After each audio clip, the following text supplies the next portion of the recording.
అంటే ఏ హీరోకైనా సరే మామూలుగా సినిమాల్లో ట్విస్ట్లు ఇవన్నీ ఉంటాయి. నీకు నిజ జీవితంలో కూడా ఉన్నాయి ట్విస్ట్లు. జీవితమే సినిమా అనే దానికి యాక్చువల్గా ఒక ఎగ్జాంపుల్ నువ్వు. అంటే ఏదో బయోపిక్ చేయడానికి లేదు చాలా ఇప్పుడన్నా మొత్తం కష్టం జరుగుతారు.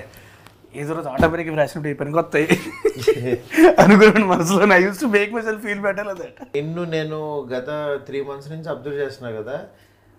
బట్ నువ్వు పని చేస్తున్నావు, నీ పర్సనల్ లైఫ్ కానీ నీ పని కానీ ఎక్కడ ఆగకుండా రెండిటికి టైం కేటాయించుకుంటూ ఆ ఎంతూజియాజం అక్కడ ఆగిపోకుండా వెళ్తాం. That is great. అవన్నీ పక్కన పెడితే మామూలుగా నిజంగా బలెబల మగాడవే వచ్చేస్తుంది నాకు. September 4th బలెబల మగాడవే రిలీజ్ చేసాం ఇప్పుడు. ఓకే 2015. భలే ఉన్నాడే. భలే అనే పదాన్ని యాక్చువల్గా దానికే వాడాలి అనే దీంట్లో అని అనుకునేవాడిని.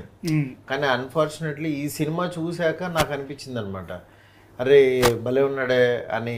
సరదాగా అందరూ మాట్లాడుకుంటాడు ఈడేంటి ఇలా ఉన్నాడు అని ఎట్లాగా.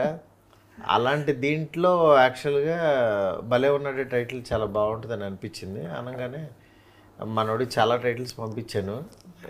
ఈ టైటిల్ బాగుంది సార్ సింపుల్గా నన్ను అట్లా వెళ్ళాము ముందుకి.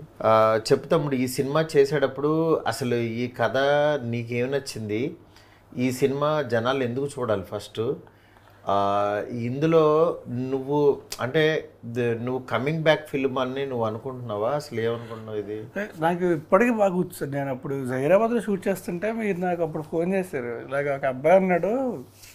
అప్పుడు మీరు నాకు ఫస్ట్ మీరు నాకు పాయింట్ చెప్పారు, తర్వాత అబ్బాయి అన్నాడు తను వచ్చి కలుస్తాడు అంటే సరే సండే అలా షూట్ లేదు నాకు, శివసాయి వచ్చి కూర్చోబెట్టి ఇలా అనుకుంటున్నా అని చెప్పాడు. Immediate next second I was convinced that I wanted to do.